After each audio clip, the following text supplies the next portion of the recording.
பாஜகவிற்கு எரியாக வந்து இறங்கிய அகிலேஷ் முடிவு. ஊபியில் தாமரை குலுங்க போகுதே, வாங்க அது என்ன தகவல்னு தொடர்ச்சியாக இந்த வீடியோவில் பார்ப்போம். உத்தரப்பிரதேசத்தில் முன்னாள் முதல்வரும் சமாஜ்வாதி கட்சி தலைவருமான அகிலேஷ் யாதவ் எடுத்த முடிவு ஒன்று பாஜகவை அதிர வைத்துள்ளது. முதல் கோணல் முற்றிலும் கோணல் என்பார்கள். பாஜகவிற்கு இந்த லோக்சபா தேர்தல் கொஞ்சம் அப்படித்தான். ஓவர் கான்பிடன்ஸை கொண்டு களத்தில் இறங்கிய பாஜகவிற்கு கொஞ்சம் பிரச்சாரத்திலும் தேர்தல் திட்டங்களிலும் அடுத்தடுத்து அடிவிழத் தொடங்கியுள்ளது. அந்த வகையில்தான் பாஜகவின் கோட்டையான உத்தரப்பிரதேசத்திலேயே அந்த கட்சிக்கு சில கசப்பான தகவல்கள் வர தொடங்கியுள்ளன. அதில் ஒன்று, நேற்று திடீரென உத்தரப்பிரதேசின் முன்னாள் முதல்வரும் சமாஜ்வாதி கட்சி தலைவரும் அகிலேஷ் யாதவ் முடித்த முடிவு ஒன்று. சமாஜ்வாதி கட்சி தலைவர் அகிலேஷ் யாதவ் லோக்சபா தேர்தலில் கன்னௌஜ் தொகுதியில் போட்டியிடுவார் என்று அறிவிக்கப்பட்டுள்ளது. அந்த தொகுதிக்கு மற்றொரு வேட்பாளரை அறிவித்த 2 நாட்களுக்கு பிறகு திடீரென சமாஜ்வாதி கட்சி அகிலேஷ் யாதவ் இங்கே போட்டியிடுவார் என்று அறிவித்துள்ளது. இன்று அவர் வேட்புமனு தாக்கல் செய்ய உள்ளார். இது உத்தரப்பிரதேசத்தில் மொத்தமாக அரசியல் நிலவரத்தையே மாற்றும் என்று எதிர்பார்க்கப்படுகிறது. முக்கியமாக அங்கே ஆலு பெல்ட் என்று அழைக்கப்படும் உருளைக்கிழங்கு பெல்ட் முழுக்க பாஜகவிற்கு எதிராக திரும்பும் நிலை உள்ளது.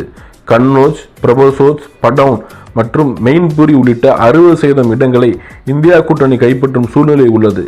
இதனால்தான் இந்த முடிவு ஆலு பெல்ட்டிலிருந்து பாஜகவை வெளியேற்றுவது உறுதி செய்யும் என்று அரசியல் நிறுவனர்கள் தெரிவிக்கின்றனர். இது எங்கே உருளைக்கிழங்கு விவசாயிகள் அதிகம் உள்ள பெல்ட் ஆகும்.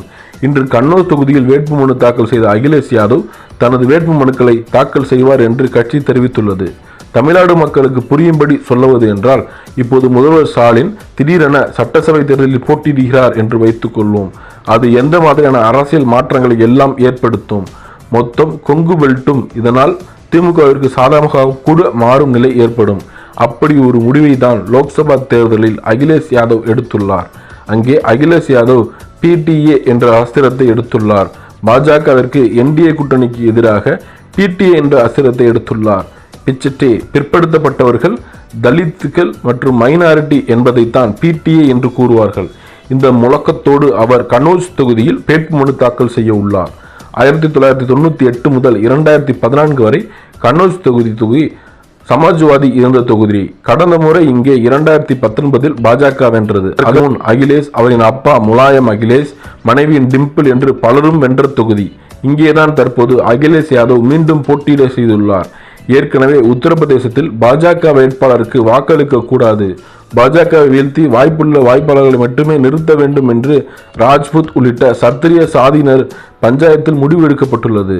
முசல்பார் நகர் மக்களவை தொகுதிக்குட்பட்ட கேடா கிராமத்தில் நடைபெற்ற ராஜ்புத் சமூகத்தின் மகா பஞ்சாயத் உத்தரப்பிரதேசத்தில் நடைபெற்ற முதல் கட்ட பொதுத் தேர்வில் பாஜக வேட்பாளர்களை புறக்கணிக்க முடிவு செய்துள்ளதாக அறிவித்துள்ளது.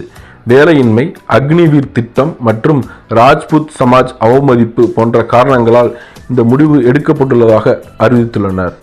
மேலும் இது போன்ற தகவல்களுக்கு குண்டூசி சேனலை சப்ஸ்கிரைப் செய்து கொள்ளவும்.